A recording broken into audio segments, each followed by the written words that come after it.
Start.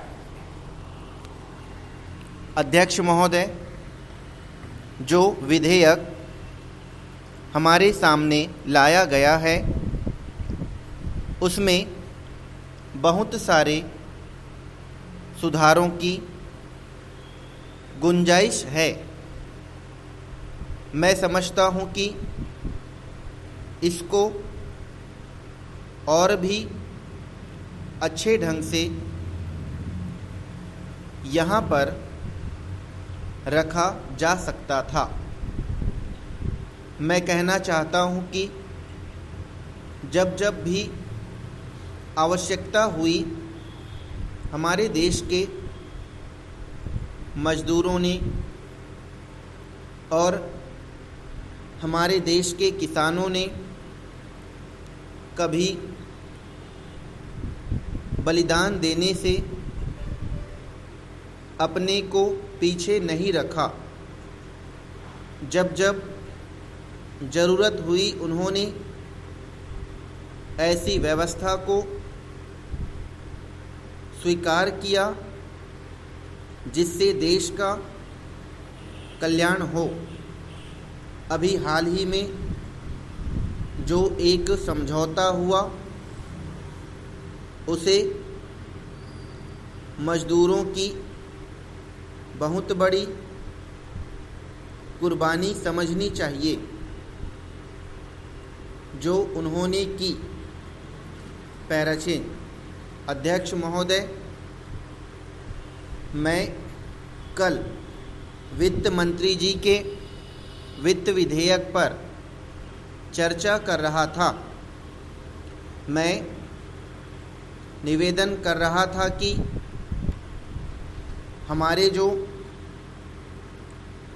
पिछड़े हुए ज़िले हैं उनमें शिक्षा का प्रसार हो।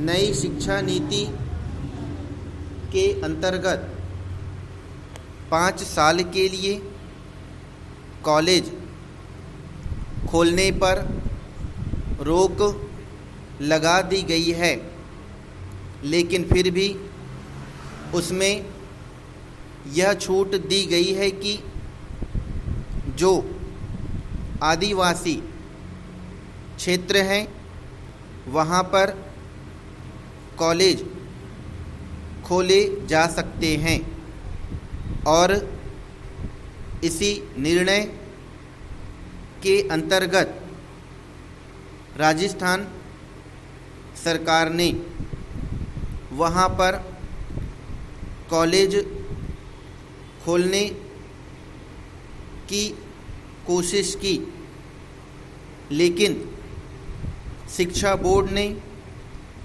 राजस्थान सरकार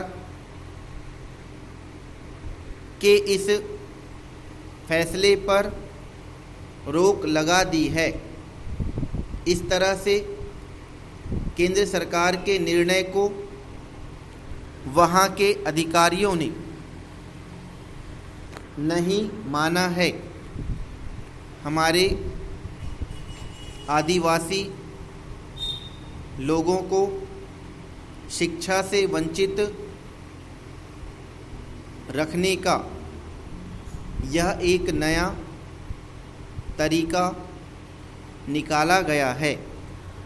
अगर सरकार इसी तरह से काम करती रही तो यह लोकतंत्र के अनुकूल नहीं होगा। महोदय, पिछड़े हुए क्षेत्रों के विकास के लिए केंद्रीय सरकार के साथ साथ राज्य सरकारों को भी